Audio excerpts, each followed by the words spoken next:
like to introduce to you all Lucy Santana, CEO of Girls Inc. of Orange County. Now, I mentioned that our focus is on taking our history of generational striving for advancement and moving towards thriving. And Lucy's purpose, mission in life is and has been to help people to reach their fullest potential, to not be held back by their insecurities, but rather to redefine what the possibilities for their future might be. She herself, coming from Santa Ana, from a family of 7 children, has been an exemplar in terms of her accomplishments in college, her postgraduate work, so much so that the Cal State that she attended named her one of their most influential alumni. OC Register names Lucy one of the 100 most influential members of all of Orange County. And she does so from a recognition of seeing the potential in every single person she works with, especially the young ladies of Orange County who might be facing adversity and struggle to find their pathway forward. Her reach has extended to, over 4,500 young ladies in Orange County.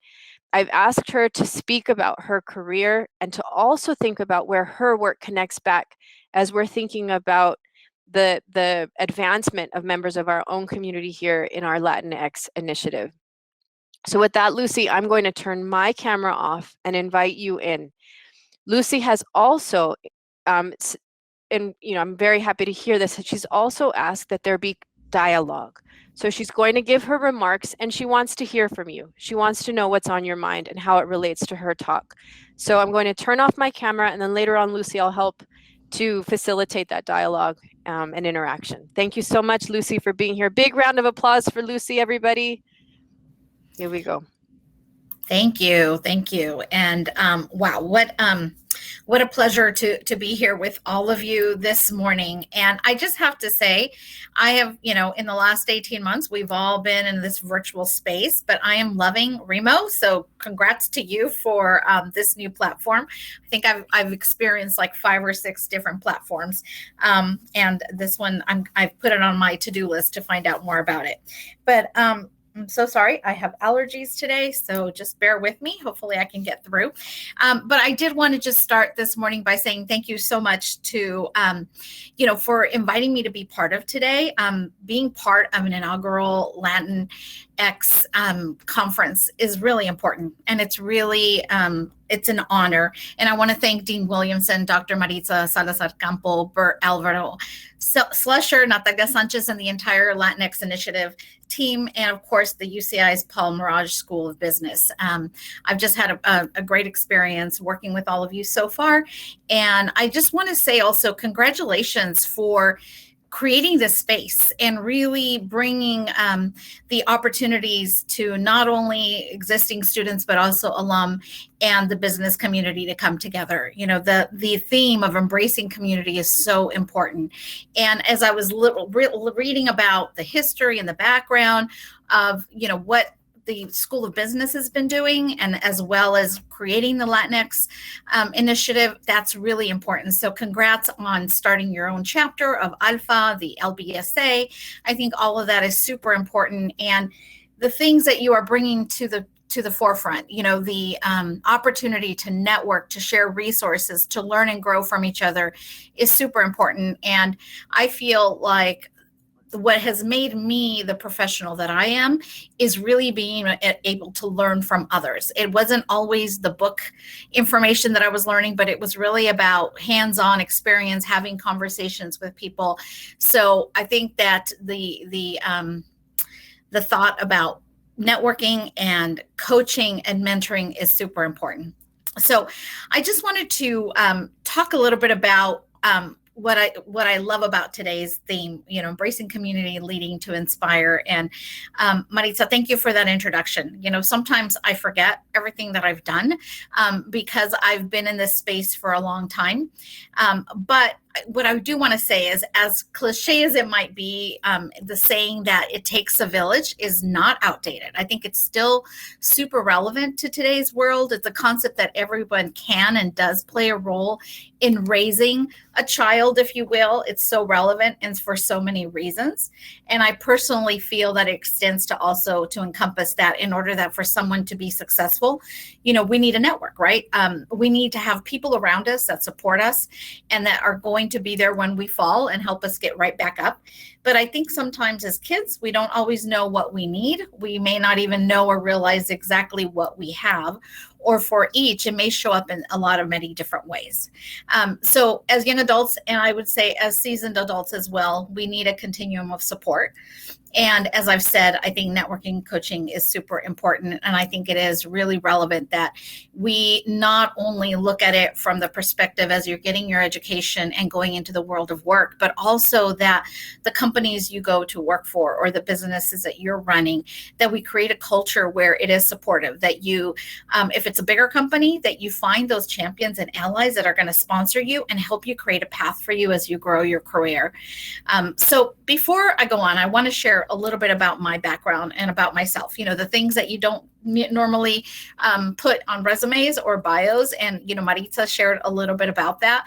But I think it also is important to share that because it shows the person that I am and what I've become, because of what my circumstances were and where I've come to today. That's what defines who I am.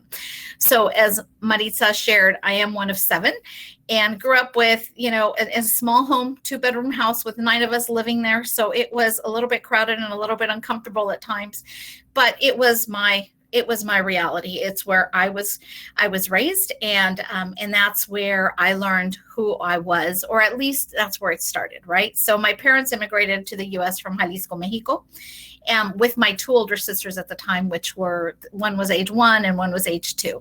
And I have lived in Orange County my whole life, and did my first 14 years in Anaheim. But other than that, I've been in Santa Ana, and I'm still a resident of Santa Ana, though I had a short stint in Costa Mesa, but that was okay. So I had the opportunity to be the first in my family to graduate from college. And even though my older siblings did go to college or started an education, at the time, they ended up having to drop out because at the time, my dad was a factory worker. So that was the extent of his opportunities to go to work. So when he got laid off from one company to the other, my older siblings had to step in to provide for our family. And that was just the reality. But we've always had a very strong support system that really helped myself and my other siblings to do well, regardless of whether we got an education. And I'm really proud that they're all doing really well. My brother graduated from Boeing after 40 years and, is living a great life in terms of just watching his daughters grow up and seeing the opportunities that he was able to provide for them, all college graduates and doing really well. So it is pretty exciting. My mom was a stay-at-home mom, focused on raising us kids, because although my father had a very tough job and didn't earn a lot of money, he was also very proud. And he was very adamant that his wife wasn't going to work and that he was going to be the provider. So I think that was part of, what created the environment that I grew up in, even though my mom always had this mentality of like, you need to go to work, you need to work hard. And she started working since she was 4 years old in Mexico, picking peanuts. And then when she was a little bit older, had the opportunity to work at a store. And she tells stories, or she used to tell stories of just what she learned and how the owner of the tiendita really gave her that responsibility to be the manager. She doesn't remember those stories as well anymore. She's a little bit older, but it's fun to now be able to be the storyteller and remind her of those stories of when she was growing up. But when I was growing up, I did hear her tell me that I should stay focused on getting an education. But she also shared, don't speak up, just stay quiet, listen and learn. So how many of you have heard the saying, calladita te ves más bonita? Basically keep your head down and don't speak up. So being the obedient daughter that I was, I grew up very shy and afraid to speak up, whether it was at school or even at home. And, we quickly I got drowned out, with 9 people living in a small home. But if someone would have told me 30 years ago that I would be the CEO of a nonprofit organization, that my primary role was going to be to talk for a living to, to people I didn't even know, or that I would be speaking to large groups like today, or leading meetings, leading teams, doing media interviews, I would have never believed it. And that's because though I had and still do have a loving family, my parents and weren't able to provide me with all the guidance and support needed to know what the opportunities available to me were. So, like many of us, I had to figure it out on my own. And it didn't help that, in my high school senior year, when I went to my high school counselor and asked him, hey, so what about me going to college? He basically wrote me off. He proceeded to tell me that I was a mediocre student, that I'd have to start at a community college, and most likely I would end up dropping out and having kids anyway. So, oh, and he did mention also, and you're a Latina. So that conversation was quite the bust, I would have to say. And I'm just so happy that at that point, when I was 17 and a half years old, I didn't let that conversation define my future. And luckily along the way in high school, I had, made some pretty good friends that are still friends of mine now. And that, they had better counselors at our high school, and that we all decided that, we are going to go to college and we are going to make change in our community, and we're going to make a difference in our families.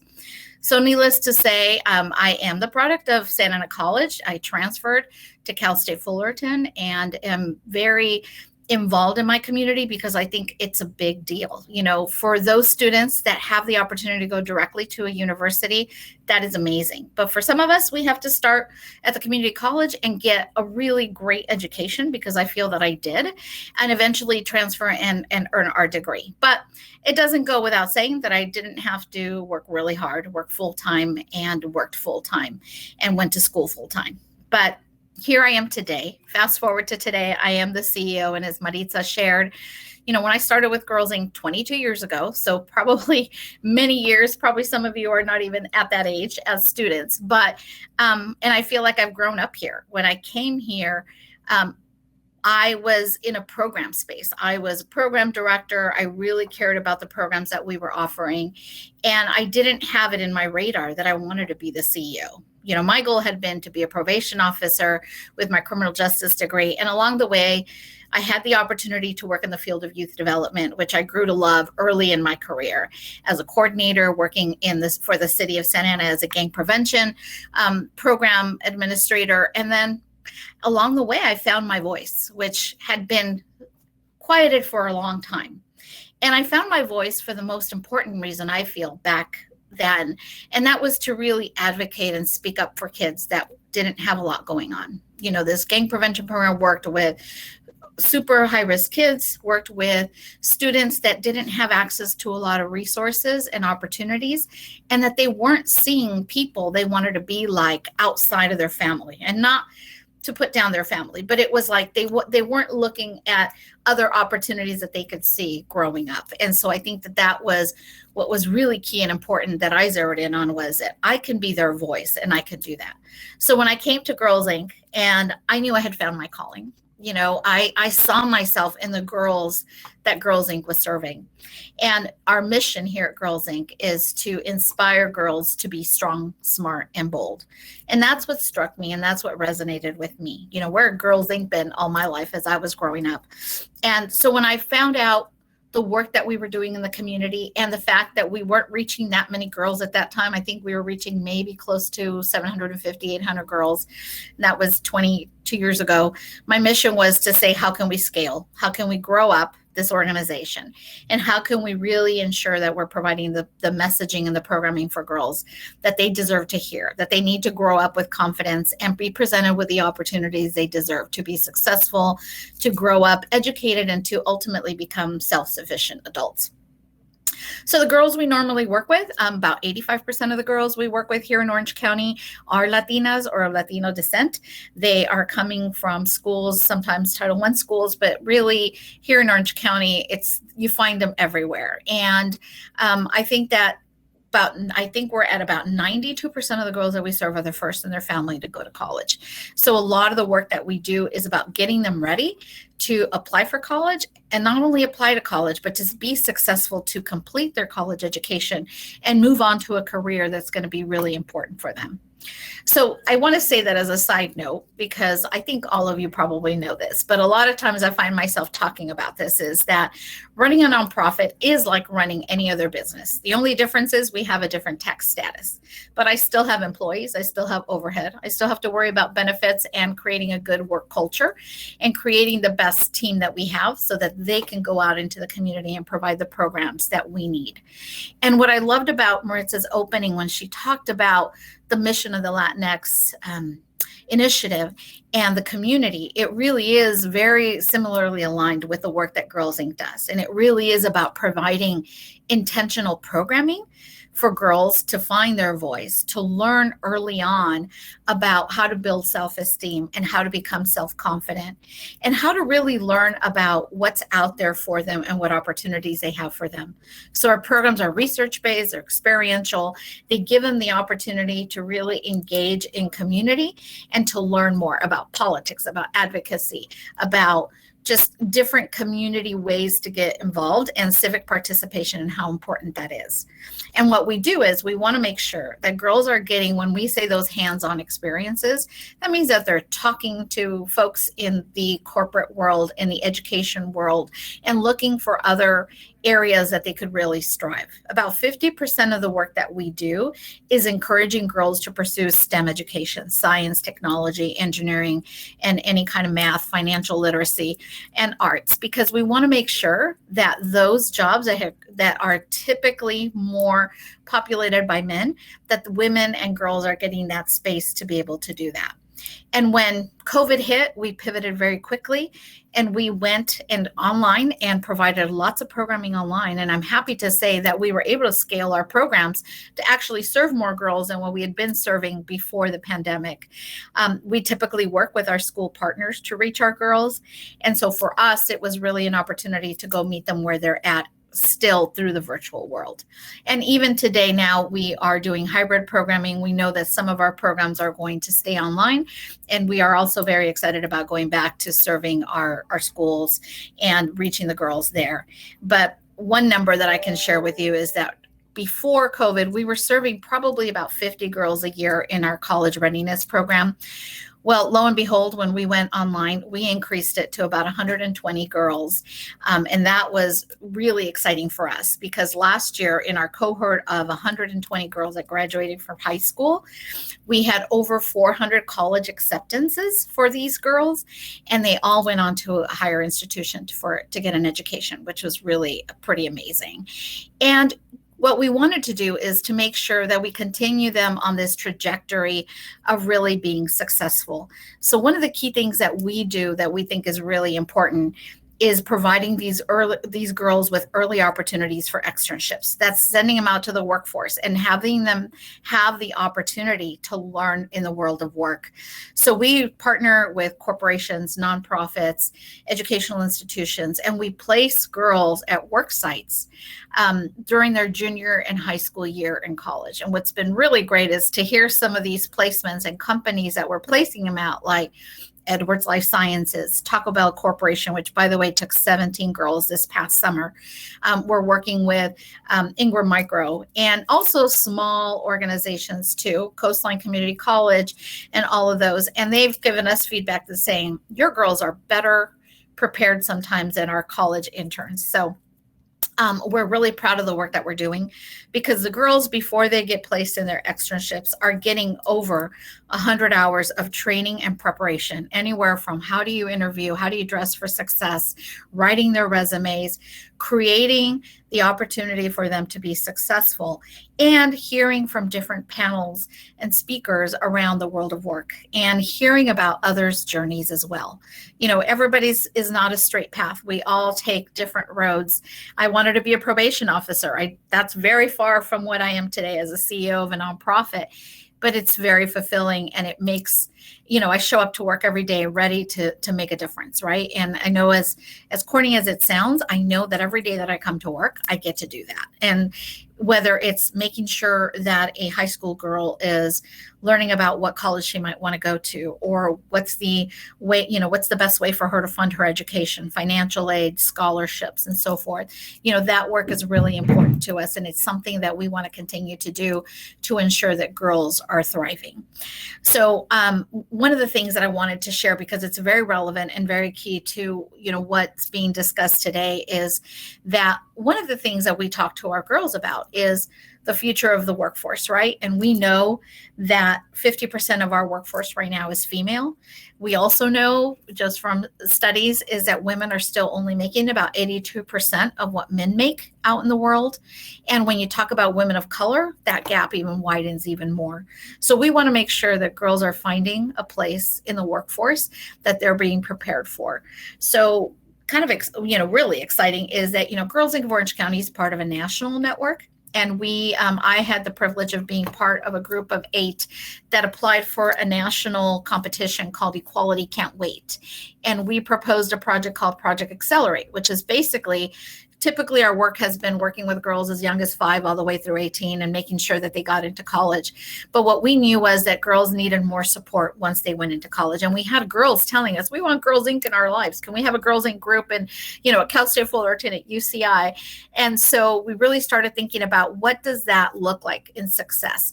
And so when we started placing the thought about how do we teach our girls about this, it was really about, we need to change the culture of the workplace. Not only do we need to get girls through college and graduated and getting their degrees, but once they get into jobs or companies, we need to change that culture. We need to make sure that culture is being sensitive to their needs, and also sensitive to the fact that especially if they're girls of color, women, or young women of color, I should say, that we are talking to them about the things that they're going to be facing and how can they really speak up. So I go back to finding that champion or that sponsor or coach within the company that you work for, and really being able to do that. We teach them about the value and the power of networking. And we really tell them, don't be afraid to go and seek out a mentor or a coach. If you see somebody that you say, hey, I might want to be like them when I grow up, the worst thing that they can say is no. And how do you, and hearing no is not always a bad thing.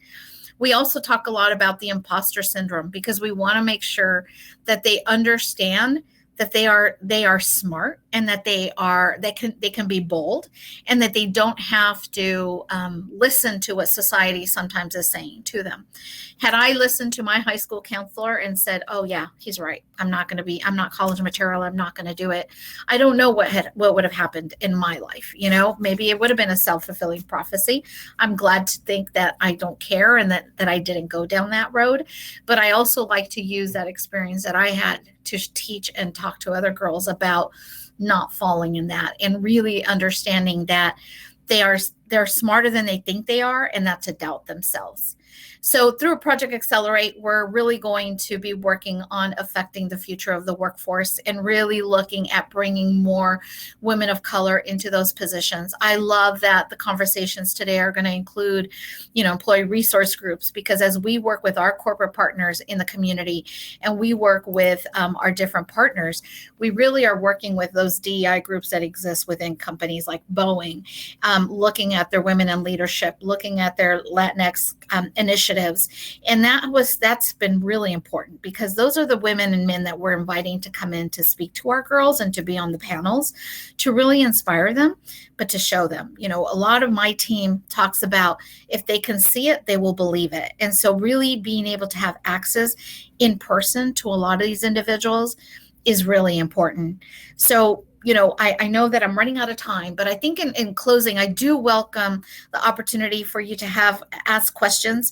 I'm not here to promote Girls Inc., but I think it's so important for you to understand that we are building this future of workforce. I'm hoping that we are also building future UCI alum as well along the way. We work very closely with all our local colleges and universities. And what we want to do is, we want to hear your stories. So if any of you have a little bit of time to volunteer to come and serve as a as a panelist. I love that you have experience in all these amazing companies on your panels today, a lot of the ones that we already work with. So thank you for allowing me to be here today, and I hope that you might have some questions for me. Absolutely fantastic. Can everybody give a virtual round of applause for Lucy Santana? Lucy, we had Desiree Rios thank you and Girls Inc. because she is a product of your empowerment. She said that at her magnet school between 2000 2003, you and the organization were part of opening up her journey, and she is now here at the Paul Mirage School of Business. So I'm going to highlight, right, that from the very beginning of the pipeline of talent, we are all on a journey together, and we never know the impact of who we touch and where they take off. Can I see, does anybody have any particular questions for Lucy? So Lucy, something that you said was really interesting for me, and that you talked about being told, gosh, you know, who are you to think to go to college? Who are you to think to be the CEO of a major nonprofit? Yet you did so anyhow, despite the messages we get from our culture about how a Latina should behave. And I'm wondering, where does your power come from? Because it's obviously a source now for 4,500 plus ladies and others, right? Yep. Well, I think the first thing is, you know, I shared a little bit about my mom, and I realized that, you know, even though I got contradictory messages from her, at the end of the day, had she had the opportunity to work, to travel, you know, because she'd feed me these things, right? Like, you need to go to school, you need to learn. But yet, when I was getting a little older and I wasn't married yet or having kids, she'd be like, what are you waiting for? You need to go. So it was like, Mom, I'm doing everything that you actually kept telling me to do. So please know that my success, I attribute it to you and you being a strong woman of raising 7 of us. But I also feel that, just like Desiree shared, and thank you so much, Desiree, and hopefully I can give you my email address and you can contact me, because we're doing a lot with our alum right now, and I'd love to hear your story more. But I think it's when I hear stories like Desiree's that we actually were able to make an impact. That is what keeps driving me, right? And now I have an 11-and-a-half-year-old daughter who I now feel even more connected to the need to ensure that she's growing up strong, smart, and bold, that she is growing up understanding what her opportunities are, and that our whole community is seeing that. So when I hear, like, you know, we're serving 4,500 girls, it's not just the number, but I want to make sure that we're serving them with impact, that they actually are getting the skills they need to be successful, they're getting into college, and that they're coming back and helping their families, because I think that's just part of what our culture does in our community, right? If you uplift somebody, you're going to uplift the rest of your family as well. And I think that, to me, it's what's really important, is staying connected to not only my career, but my culture and my family. One last question before you go. You are now with, you know, all of Orange County is saying, gosh, you're very influential and you have a voice and you have influence. Who's in your mentorship circle and how did you find them? Maybe a name or two, and or you don't have to give a name, but, like, you know, how you stay moving forward. So I had a mentor early on when I worked for the city of Santa Ana, and I will say, and I always tell her this, and actually I was thinking about her this morning as I was preparing, because she's a UCI grad. She was one of my a zot to that, exactly, right? And I'm going to remind her of that. But I still stay connected to her. And I remember early on in my career, when I would write memos, I'd get them back with like red marks all over the place. And I was like, wait a minute, I'm not in college anymore. But what she did for me was create a path for me to grow very quickly in my career. And what I have done is I have sought out folks. And one important person in my life is Shelley Haas, who is the president of the Orange County Community Foundation, that is very involved in obviously philanthropic efforts to not only manage and money from people that are very philanthropic, but also working with us as nonprofits to ensure that. And another is I've sought out different individuals that I've seen have had long careers in the nonprofit sector and said, how did you do it? Because our job is hard. It is really hard. You know, we have to raise money. We have to, you know, connect with community. But at the end of the day, I know that the saying says, love what you do and you won't work a day in your life. I work hard, and that's not bragging. It is just that I am willing to work hard because I know the effect of what I make in the community. So I want to highlight a couple of points, right? One, she's seeking out mentors who give feedback that's not always easy to take, but it has empowered you with the skills to put your best foot forward.